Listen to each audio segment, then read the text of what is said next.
So it's now been about 6 months since I first won the honour of being your Member of Parliament, and in that time I've done everything I can to try and match the promises that I made with action. It takes time to deliver things in politics, but I hope that those who've been watching me will see that I've tried my very hardest. One of the first things I did as your MP was vote to get Brexit done. This is one of the key pledges that I made during the election campaign, and the inability to solve Brexit was holding our country back. So I am glad that we, as a party, we were able to vote on that and deliver Brexit, and by the end of this year we will leave the European Union in a meaningful sense, taking back control of our borders, our laws and our money also. Over the past month, many of you have been aware that I've worked very hard to try and make the case for why elective orthopaedic services should not be transferred from Ipswich Hospital to Colchester Hospital. I held my very own debate in Parliament and did everything I could to prevent that from happening. Sadly, the decision was made to go ahead with this decision.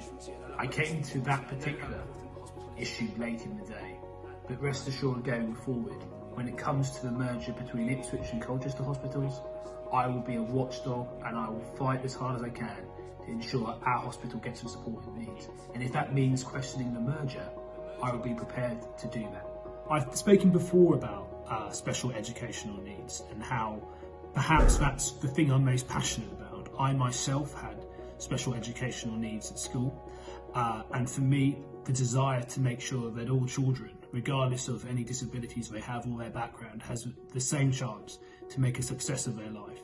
I was very pleased to join the Education Select Committee, and that's given me the ability to really be the voice of many children with special educational needs, and also my constituents. I've also been very active on the Orwell Bridge. As many of you will know, when the bridge closes when it's windy, our whole town grinds to a halt. It's just one cause of the unacceptable levels of traffic in our town centre, but it's a significant cause. And I am glad that hopefully by the end of this year, we can turn our back on the constant closures of the Orwell Bridge due to wind. I know that for many of my constituents, their number one concern is crime and antisocial behaviour. We need to tackle it, but to tackle it we need to do lots of different things. One of those things is to get fairer funding for Suffolk Police, so we can get more police officers on our streets. Yes, through the extra 20,000 police officers the government are providing, Suffolk will get some extra police, and we will see extra police on the beat in Ipswich, but we need to go further than that and get even more. In addition to that, I think we need a tougher approach to tackling crime and keeping people safe. And that's why, when I've been in Parliament, I've been so active in calling for tougher sentencing and proper punishments. I do think, whatever the crime, justice must be done and seen to be done. Nobody could have predicted when I was elected that COVID-19 would hit us in the way that it has, and not for a moment do I underestimate the negative impact it's had on the lives of many of my constituents. And the challenges remain ahead, as our pubs and our restaurants and our cafes reopen, but in a safe way. Many of our schools go back to school.